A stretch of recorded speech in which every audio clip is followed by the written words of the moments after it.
উপনির্বাচনের বিজ্ঞপ্তি জারির আগে ধলাইয়ে গিয়ে মুখ্যমন্ত্রীর গুচ্ছ ঘোষণা। ধলাই বিধানসভা আসনের উপনির্বাচন ঘোষণা সময়ের অপেক্ষা মাত্র। এর ঠিক আগ মুহূর্তে ওই এলাকায় গিয়ে প্রতিশ্রুতির ফোয়ারা ছুটালেন মুখ্যমন্ত্রী হিমন্ত বিশ্ব শর্মা। বরজেলেঙ্গা মডেল ডিগ্রি কলেজের শিলান্যাস করে সেখানে আয়োজিত জনসভায় মুখ্যমন্ত্রী বলেন, 2 বছরের মধ্যে বরজেলেঙ্গা কলেজের নির্মাণ কাজ শেষ হবে। বিজ্ঞান, কলা বা বাণিজ্য যে কোনো 2 বিভাগ পড়ানো হবে। নরসিংপুরে আরও একটি কলেজ হবে। আগামী বছর এর শিলান্যাস করা হবে।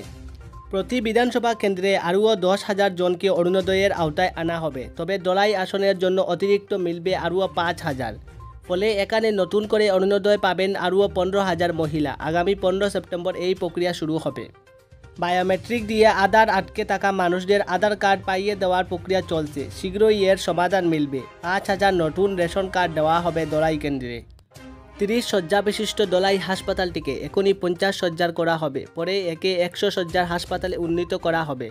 প্রাথমিকভাবে হাসপাতালের জন্য 5 কোটি টাকা মঞ্জুর করা হলো। দুয়ারবন্দি একটি হাসপাতাল নির্মাণ হবে। ভুবন মন্দিরে যাওয়ার রাস্তার অসম্পূর্ণ অংশ শীঘ্রই সম্পন্ন করা হবে।